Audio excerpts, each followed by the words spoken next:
എൻ്റെ അറിവിൽ എനിക്ക് അങ്ങനെ എനിമി എന്ന് പറഞ്ഞതൊന്നും എനിക്ക് തോന്നിയിട്ടില്ല കേട്ടോ. ചിലപ്പോൾ ആരെങ്കിലും എൻ്റെ ശത്രു എന്ന് പറഞ്ഞ് ഇരിപ്പുണ്ടാവും, ഞാൻ തിരിച്ചറിഞ്ഞിട്ടില്ല ഇതുവരെ. പക്ഷെ തീർച്ചയായിട്ടും ഉണ്ടാവുമായിരിക്കും. എല്ലാവർക്കും. പക്ഷെ ഇനിയിപ്പോ അവർ എനിമിയാന്ന് പറഞ്ഞ് ഇരിക്കുകയാണെങ്കിൽ ഞാനിങ്ങനെ വിളിക്കും ചിലപ്പോ. അതിൽ ചിലപ്പോ പൊളിഞ്ഞും പോവും, അങ്ങനെ ഉണ്ടാവും കേട്ടോ. ഞാൻ അങ്ങനെയും ചിലപ്പോൾ സംഭവിച്ചിട്ടുണ്ടാവും. ഞാൻ അങ്ങനെ ശത്രു എന്ന് പറഞ്ഞ് അങ്ങനെ ഒരാളെ ടാർഗറ്റ് ചെയ്യുന്ന പരിപാടിയൊന്നുമില്ല. പക്ഷെ ഞാൻ ചിലന്നല്ല, വളരെ റയറായിട്ട് മാത്രമാണ് കട്ട് ചെയ്ത് വിടാറുള്ളൂ. അത് ഈ ഭയങ്കര നെഗറ്റീവ് തരണ അങ്ങനെ വിട്ടിട്ടുണ്ട്.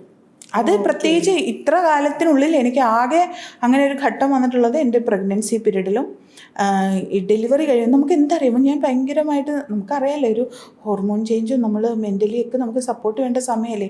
അപ്പോൾ ആ സമയത്ത് നമ്മളെ ഇറിറ്റേറ്റ് ചെയ്യുന്ന എന്തെങ്കിലും ഒരു കാര്യം ഉണ്ടായിട്ടുണ്ടെങ്കിൽ നമ്മുടെ മനസ്സിൽ നിന്ന് അത് പോകില്ല. അപ്പം അതുകൊണ്ട് അങ്ങനത്തെ ഒരു സംഗതികൾ ഉണ്ടെങ്കിൽ ഞാനത് കട്ട് ചെയ്ത് വിട്ടിട്ടുണ്ട്. അതല്ലാതെ ഞാൻ എപ്പോഴും പാച്ചപ്പ് ചെയ്യുന്ന ആളാണ്. പോസ്റ്റ്മോർട്ടം ഡിപ്രഷനൊക്കെ വന്നിട്ടുണ്ടോ? അല്ല, അത് ഇപ്പം അതിനൊന്നും അത് അങ്ങനെയാണോ എന്ന് പോലും ചിന്തിക്കാനുള്ള സമയം എനിക്ക് കൊടുക്കാറില്ല. മനസ്സിലായില്ല. ഞാൻ എന്നെ തന്നെ, ഞാൻ പറഞ്ഞല്ലോ, എപ്പോഴും ഹാപ്പി ആക്കാൻ ഞാൻ തന്നെ ശ്രമിക്കും. ഞാൻ 37ാമത്തെ ദിവസം ഷൂട്ടിന് പോയ ആളാണ്.